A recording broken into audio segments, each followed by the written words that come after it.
May mga tao talagang may espesyal na katangian. Isang magnetic na puwersa na humihila sa iba.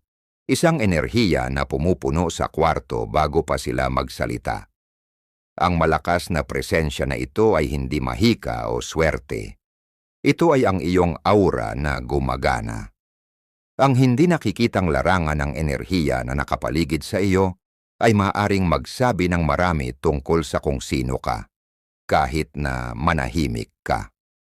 Sa mga nakaraang taon, natuklasan ko na ang mga taong may malalakas na aura ay may mga tiyak na katangian na hindi pwedeng palampasin, na nagtatangi sa kanila mula sa iba. At ngayon, ibubunyag ko ang 5 malinaw na senyales na ang iyong aura ay talagang makapangyarihan sa mga paraang maaari mong maramdaman at mapansin sa iyong araw-araw na buhay. Bago tayo magsimula, tandaan na ang pag-unawa sa lakas ng iyong aura ay hindi lang interesante. Maaring baguhin ito ang paraan ng iyong paggalaw sa mundo at kung paano ka kumonekta sa iba. Kung gusto mong makatipid ang oras, ngunit makuha pa rin ang lahat ng mahalagang impormasyon, maaari mong panoorin ito sa 1.5 pagsunod o 2 pagsunod na bilis. Siguraduhing huwag gawlaktawan ng anumang bahagi dahil bawat senyales ay nagtatayo sa pag-unawa ng naunang isa. Handa ka na bang matuklasan kung ang iyong aura ay tahimik na nakakaapekto sa iyong buhay? Magsimula tayo sa unang senyales na ang iyong aura ay maaring mas malakas kaysa sa iyong inaakala. Naranasan mo na bang pumasok sa isang kwarto at biglang maging sentro ng atensyon nang hindi nagsasalita? O baka naman ang mga estranghero ay biglang nag-uumpisang makipag-usap sa iyo sa pila ng kahera. Ibinabahagi ang buong kwento ng kanilang buhay habang ang tao sa likod mo ay nagtatanong kung ano ang espesyal sa iyo. Maniwala ka, hindi lang dahil may maamo kang mukha. Ang misteryosong paghila mo sa iba ay tinatawag ko na stranger magnet effect. At ito ang number 1 na senyales ng malakas na aura. Ang iyong larangan ng enerhiya ay literal na umaabot at humahaplos sa mga tao bago mo pa buksan ang iyong bibig. Noong nakaraang linggo lang, napanood ko ang isang kaibigan na may malakas na aura na pumasok sa isang masikip na coffee shop.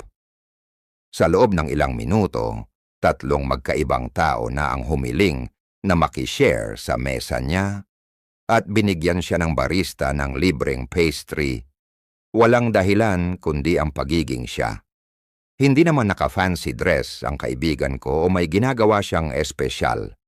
Ang kanyang enerhiya ang nagsasalita. Ang mga bata at hayop ay parang maliliit na energy detectors. Hindi nila iniisip ang mga bagay tulad ng ginagawa ng mga matatanda. Napansin mo ba kung paano ang ilang tao ay biglang nilalapitan ng mga aso sa parke? O kung paano ang mga sanggol na madalas umiiyak kapag may estranghero ay ngumingiti at umaabot sa mga tiyak na tao? Hindi ito basta-basta. Tumutugon sila sa vibration ng malakas na aura. Isipin mo ang iyong mga araw-araw na interaksyon. Laging ba ikaw ang naaalala ng mga tindero-tindera? Nakakakuha ka ba ng mas magandang serbisyo ng walang halatang dahilan? Ang matamlay bang bus driver ay ngumiti nang makasakay ka? Hindi ito mga coincidences. Ang iyong malakas na aura ang gumagana. Ang agham ay sa wakas ay umabot sa mga bagay na matagal nang alam ng mga energy workers. Ang ating katawan ay gumagawa ng electromagnetic fields na kayang maramdaman ng iba sa subconscious na paraan. Ayon sa isang pag-aaral sa HeartMath Institute, ang larangang ito ay umaabot ng ilang talampakan mula sa atin at nagbabago batay sa ating emosyonal na estado. Kapag ang iyong aura ay malakas, lumilikha ito ng agarang pakiramdam ng tiwala at kaginhawaan sa iba. Hindi nila maipaliwanag kung bakit, pero nararamdaman nila na magaan sila sa paligid mo. Kaya't kadalasang ang mga bagong kakilala ay nakakaramdam na parang matagal na kayong magkaibigan. sa loob ng ilang minuto ng pagkikita ninyo. Gawin nating mabilis na ehersisyo sa pagninilay. Balikan mo ang nakaraang linggo. May mga pagkakataon ba na may nagsabi ng papuri sa iyo ng walang dahilan? O mga pagkakataon na ang isang estranghero ay nagbahagi ng isang bagay na personal? May mga pagkakataon ba na ikaw ang pinili na magsalita o mag-lead kahit na may mga kapantay ka? O marahil may mga pagkakataon kung saan ang mga hayop o mga bata ay nagpakita ng hindi karaniwang interes sa iyo? Kung sumagot ka ng oo sa alinman sa mga ito, congratulations! Ito na ang unang senyales na ang iyong aura ay kumikislap ng kapangyarihan. Hindi maipaliwanag na atraksyon mula sa iba. Ang iyong enerhiya ay nagsasalita ng malakas bago mo pabuksan ang iyong bibig. Ngayon magpatuloy tayo sa pangalawang malakas na senyales, isa na maaaring magpaliwanag sa mga nararamdaman mong gut feeling na matagal mo nang nararanasan. Naranasan mo na bang pumasok sa isang kwarto at agad na naramdaman na may mali? Bago pa magsalita ang sinuman, bago mo pa makita ang mga mukha ng lahat, alam mo na agad na may tensyon sa hangin. Hindi lang ito pagiging observant, ito ay ang iyong malakas na aura na gumagana, nakakaramdam ng mga enerhiya na maaring hindi mapansin ng iba. Dito na pumapasok ang pangalawang senyales ng isang malakas na aura. Mas mataas na emosyonal na sensitibidad at intuition. Ang mga taong may malalakas na aura ay hindi lang nakikita ang mundo. Nararamdaman nila ito. Ang kanilang larangan ng enerhiya ay parang isang antena, kumukuha ng mga signal na dumadaan lang sa iba. Para itong pagkakaroon ng emosyonal na HD vision sa isang mundo ng standard definition. Naalala ko ang isang kwento tungkol sa isang babae na kinansela ang kanyang flight sa huling minuto dahil may naramdaman siyang mali.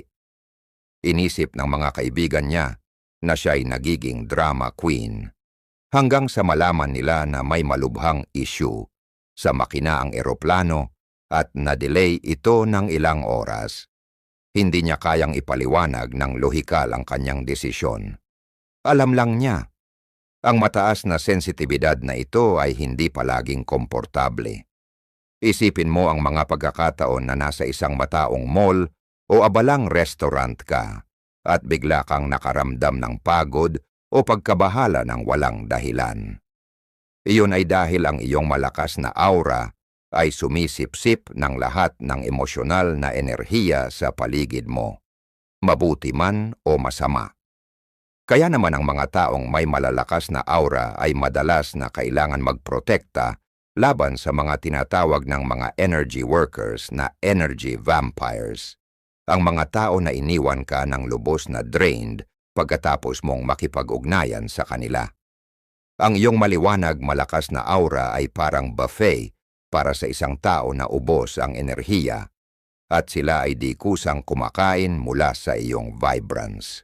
Ang magandang balita, kapag natutunan mong kilalanin ang sensitibidad na ito, maaari mo itong gawing superpower. Kapag sinabi ng boss mo na ayos lang ang lahat, ngunit ang iyong tiyan ay nagsisigaw ng kabaligtaran, magtiwala ka sa pakiramdam na iyon. Kapag bigla kang naisipan tawagan ng isang kaibigan na nagiging malupit ang sitwasyon, iyon ay ang iyong malakas na aura na kumukonekta sa distansya. Paano mo malalaman ang pagkakaiba ng pagkabahala at tunay na intuisyon? Ang pagkabahala ay nagiging magulo at pabago-bago, habang ang intuisyon ay dumarating ng may kalmadong kaalaman.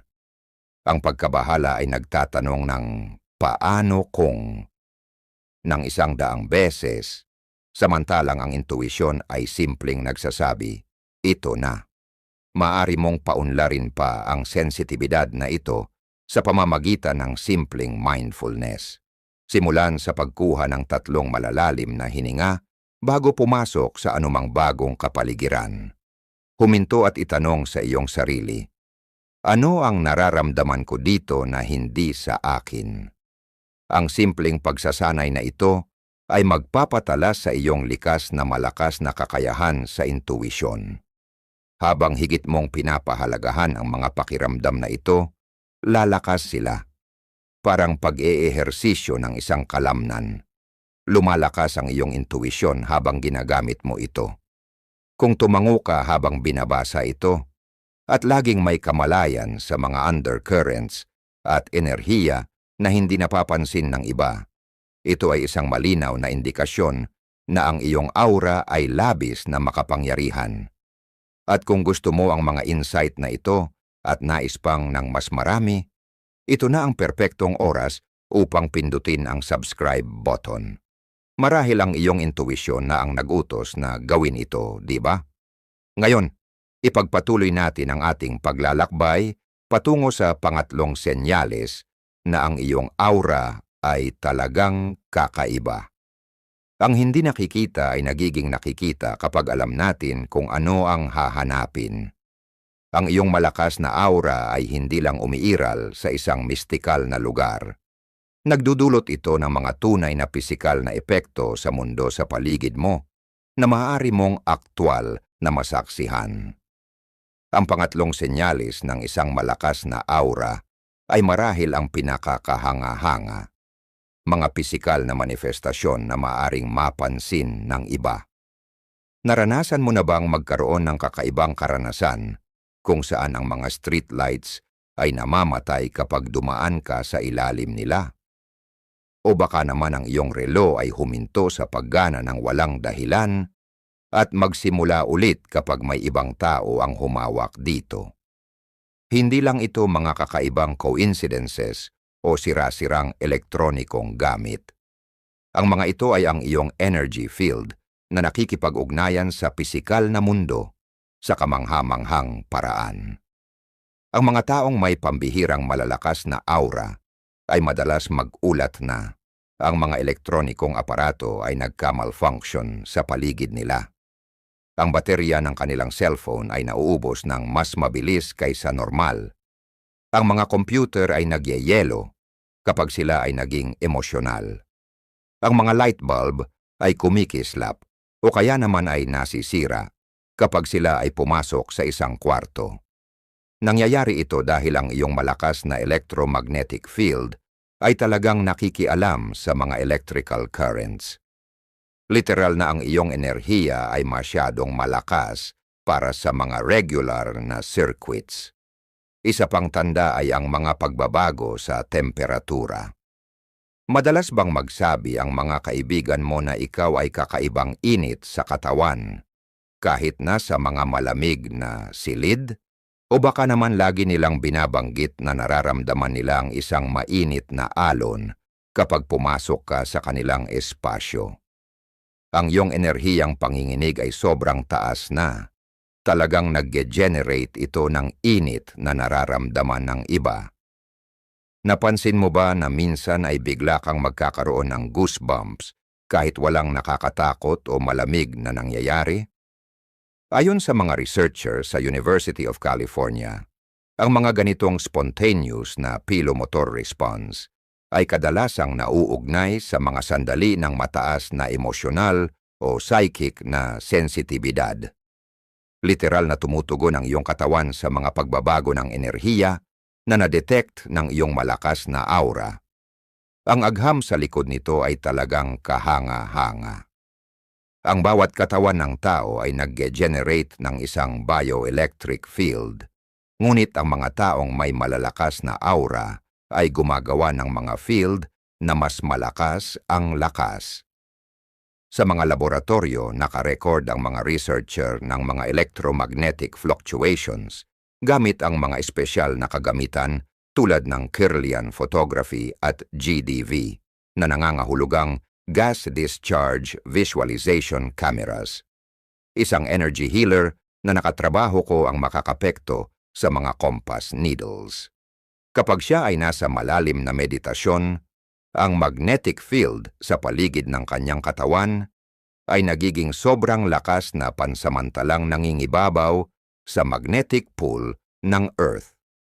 Bagamat isang extreme na halimbawa ito, marami pa rin sa mga taong may malalakas na aura ang nakakaranas ng mga maliliit na bersyon ng phenomenon na ito. Isang photographer ang nagsabi sa akin na palagi niyang nalalaman kung aling mga kliyente ang may malalakas na aura bago pa man sila kunan ng larawan. Ang presensya nila ay literal na nagbabago kung paano nakafocus ang aking kamera, paliwanag niya. Para bang ang kanilang energy field ay sobrang lakas na nagiging bahagi ito ng nakikita ng aking lens. Ang mga pisikal na manifestasyon na ito ay hindi lang mga interesanteng party tricks. Nagiging patunay ito na ang iyong enerhiya ay umaabot lampas sa iyong pisikal na katawan at nakakaapekto sa material na mundo sa iyong paligid. Kung naranasan mo ang alinman sa mga fenomena na ito ng regular, ang iyong aura ay hindi lang malakas. Ito ay pambihira. At kung pinapahalagahan mo ang impormasyong ito at nais mong suportahan ang channel at ang mga gawaing isinasagawa, maaari kang mag-iwan ng donasyon sa pamamagitan ng pag-click sa Thanks button sa ibaba ng video na ito. Ang iyong suporta ay tumutulong upang magpatuloy kami sa pagdadala ng mga content na nagpapaliwanag sa hindi nakikita at enerhiyang mundo sa ating paligid. Magpatuloy tayo at tuklasin ang pang-apat na senyales na ang iyong aura ay namumukod tangi sa karamihan. Ang pinakamalalakas na ilaw ay nangangailangan ng maingat na pamamahala o mabilis itong mauubos. Ang malalim na katotohanan ito ay nagdadala sa atin sa pang-apat na senyales ng isang malakas na aura. Natural na pagtatakda ng mga hangganan at intuitibong pamamahala ng enerhiya. Ang mga taong may malalakas na aura ay hindi lang umaakit ng iba. Nagiging natural din sa kanila ang protektahan ang kanilang enerhiya sa mga paraan na maaaring magmukhang misteryoso sa mga tao sa kanilang paligid. Naranasan mo na bang bigla na lang kailangan mong mag-isa pagkatapos ng isang social gathering, kahit na ang lahat ng iba ay tila okay na ipagpatuloy? Hindi ito kahinaan, ito ay karunungan. Ang iyong malakas na aura ay kumikilos bilang isang kamangha-manghang parola na nagpapalabas ng enerhiya sa lahat ng direksyon. Habang ito ay umaakit ng marami sa iyong pampang, nangangailangan din ito ng napakaraming enerhiya upang mapanatili. Kaya't natural na nalalaman mo kapag kailangan mong magpahinga at mag-recharge. Ang iyong sistema ng enerhiya ay mas maunlad at, sa makatuwid, mas demanding kaysa sa iba. Ang mga may ordinaryong aura ay maaring magtaka kung bakit minsan ay kinansela mo ang mga plano sa huling minuto o kailangan mo ng sariling kwarto sa hotel kapag naglalakbay. Hindi nila nauunawaan na ang iyong sensitibidad ay hindi isang pagpipilian. Ito ang natural na epekto ng pagkakaroon ng isang energy field na umaabot ng mas malayo at sumisipsip ng mas maraming enerhiya kaysa sa karaniwang tao. Ang mga mataong lugar ay maaaring maging isang hamon. Napansin mo ba kung paano ang mga shopping malls, konsyerto o abalang restaurant ay ganap na nakakabawas ng iyong lakas, habang ang mga kaibigan mo ay napapalakas ng parehong karanasan? Ang iyong malakas na aura ay pinoproseso ang lahat ng emosyonal na impormasyon sa paligid mo. Para bang sinusubukan mong makinig sa isang daang pag-uusap ng sabay-sabay. Kaya't ang mga taong may malalakas na aura ay kadalasang nagkakaroon ng tinatawag na psychic shields ng mga energy workers, mga protektibong hangganan na nagsasala kung aling mga enerhiya ang papayagang pumasok sa kanilang field. Ang ilan ay natural na nakakagawa ng mga shields na ito sa pamamagitan ng pagpapakita ng isang bula ng liwanag na pumapalibot sa kanila. Ang iba naman ay nagsusuot ng mga partikular na bato o metal na tumutulong upang ma-stabilize ang kanilang energy field. Ang nakakatuwa dito ay hindi lang ikaw ang apektado ng iyong malakas na aura. Binabago nito ang enerhiya ng bawat silid na iyong pinapasok. Napansin mo ba kung paano ang mga pagtatalo ay madalas na humihinto kapag dumating ka? O kung paano ang mga team meetings ay nagiging mas maayos kapag naroroon ka, kahit hindi ka gaanong nagsasalita? Hindi ito isang coincidence. Ang iyong field ay aktwal na pinaghaharmonize ang mga magkasalungat na enerhiya sa paligid mo. Ang kakayahang ito na makaimpluwensya sa dynamics ng grupo ay isang biyaya at isang responsibilidad. Kapag ginamit ng maayos, maaari itong magpagaling ng mga relasyon at lumikha ng mga mapayapang kapaligiran. Gayunpaman, nangangahulugan din ito na patuloy mong pinoproseso ang mga enerhiya na hindi iyo, na maaring maging nakakapagod kung hindi ito maayos na namamanage. Narito ang isang makapangyarihang practice na makakatulong upang mapanatili ang iyong mga hangganan. Bago pumasok sa anumang mahirap na kapaligiran, imaginin mong may mga ugat na tumutubo mula sa iyong mga paa, pababa ng malalim sa lupa. Pakiramdam na parang ang mga ugat ay matibay na nakaangkla sa iyo. Ang sinaunang teknik na ito ay tumutulong upang manatili kang konektado sa iyong sariling sentro, habang pinapayagan ang iyong malakas na aura na magtrabaho ng walang pagkapagod. Isang mahalagang practice din ang regular na paglilinis ng enerhiya. Imahinasyon mo na ikaw ay nakatayo sa ilalim ng isang talon ng gintong liwanag na nililinis ang anumang enerhiya na hindi iyo. Gawin ito araw-araw, lalo na pagkatapos ng pagiging sa mga tao o sa paligid ng mga emosyonal na intense na tao. Ang katotohanan ay ang heightened sensitivity at natural na pagtatakda ng mga hangganan na ito ay hindi mga pasanin, kundi mga patunay ng pambihirang lakas ng iyong aura. Ang pagkatuto upang pahalagahan ang mga pangangailangang ito ay hindi pagiging makasarili. Ito ay isang kinakailangang pangangalaga sa kamangha-manghang enerhiya na dala mo sa mundo. Kung ikaw ay natural na lumilikha ng mga hangganang ito at kailangan ng oras para mag-isa, hindi ito kakaiba o antisosyal. Ito ang ikaapat na hindi maikakailang senyales na ang iyong aura ay kumikilos sa isang mas mataas na frequency kaysa sa karamihan. Ang kaalamang ito lamang ay maaaring magbago kung paano mo tinitingnan ang iyong sarili at ang iyong mga pangangailangan. Ngayon, balikan mo ang huling pagkakataon na matinding hinangad mo ang isang bagay. Marahil isang pagkakataon sa trabaho, isang pagkakataon na makatagpo ng isang tao, o kahit isang parking space. And ito ay dumating ng halos mahiwaga sa iyong buhay. Swerte ba iyon pagkakataon? O may iba pang nangyari? Ang ikalimang senyales ng isang malakas na aura ay nagpapakita sa isang napaka-mistikong paraan.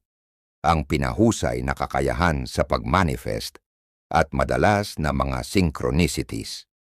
Ang mga taong may malalakas na aura ay hindi lang basta nagnanais ng mga bagay.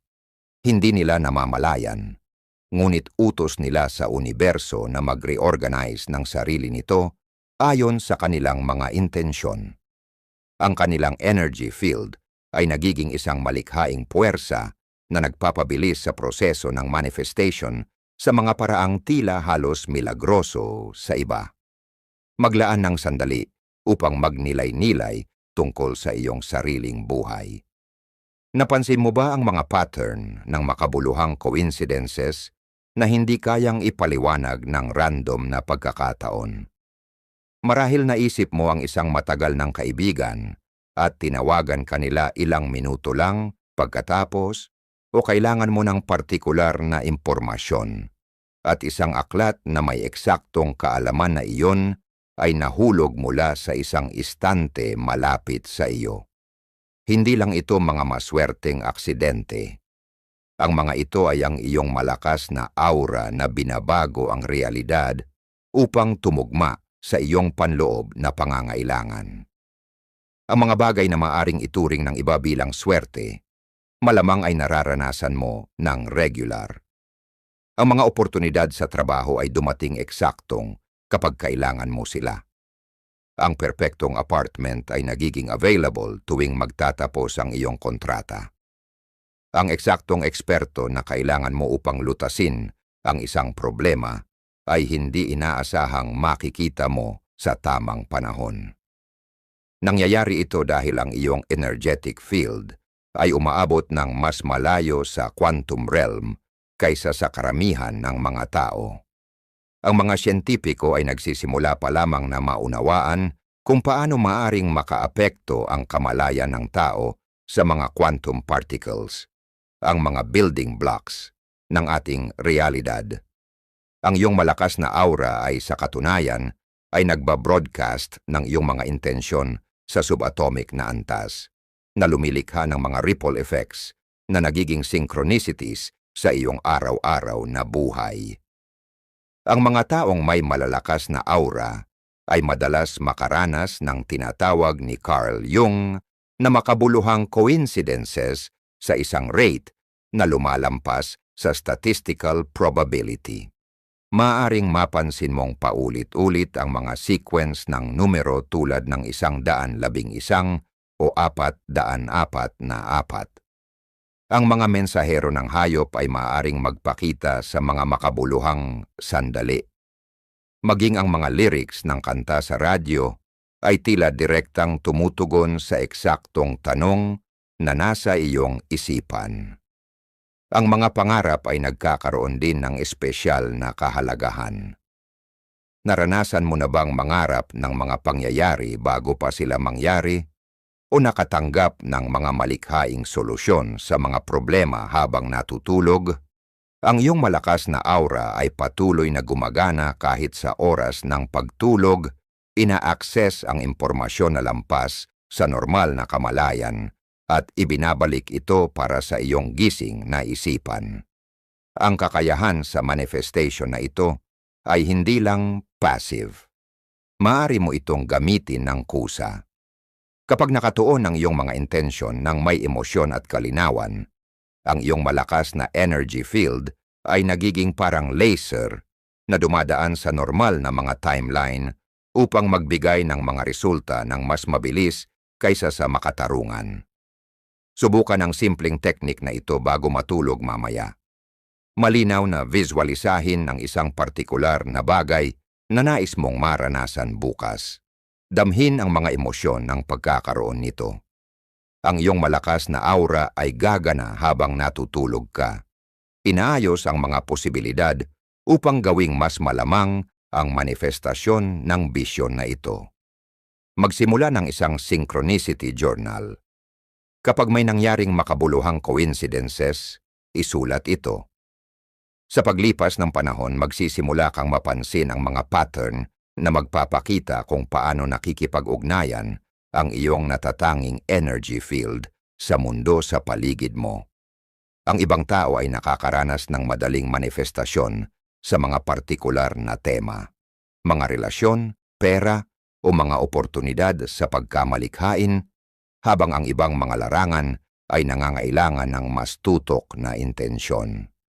Kung madalas kang makaranas ng synchronicities at hindi pangkaraniwang mabilis na manifestasyon, o kung ang mga oportunidad ay tila dumarating sa iyo nang hindi kinakailangang magsikap, ito ay malakas na patunay na ang iyong aura ay umaabot lampas sa mga normal na parameters. Hindi ka lang kasali sa realidad. Ikaw ay aktibong co-creating nito. Isang malalim na regalo ito upang matutunan ang tungkol sa iyong sarili.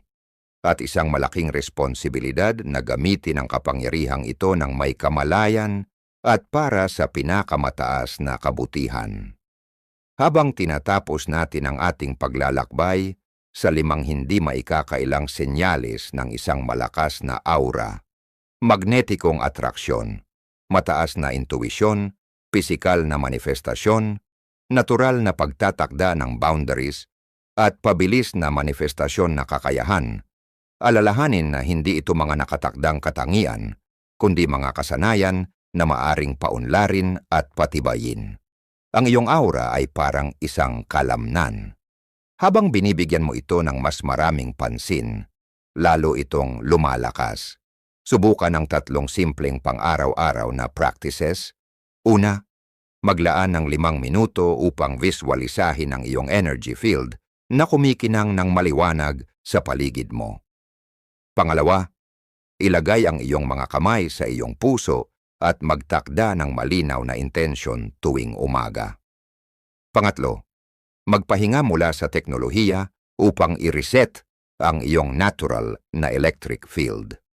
Ang katotohanan ay, ang lahat tayo ay may ganitong kapangyarihan sa iba't ibang antas. Ang pagkakaiba sa pagitan ng mga taong nakakakontrol nito at ng mga hindi ay simpleng kamalayan. Ngayon na natutunan mo na ang mga senyales na ito sa iyong sarili, nakagawa ka na ng unang hakbang patungo sa kusa na pagtatrabaho sa iyong pambihirang enerhiya.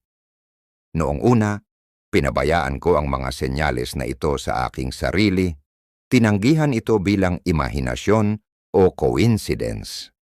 Isang malaking pagbabago ng sa wakas ay yakapin ko ang bahaging ito ng kung sino ako.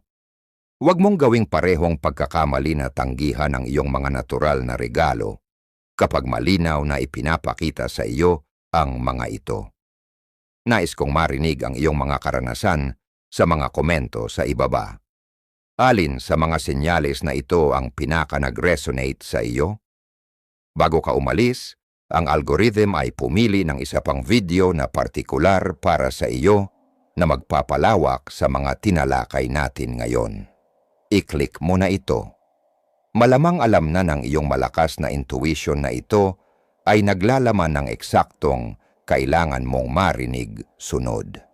Hanggang sa susunod, yakapin ang iyong natatanging energetic signature. Ito ang iyong pinakamalaking superpower.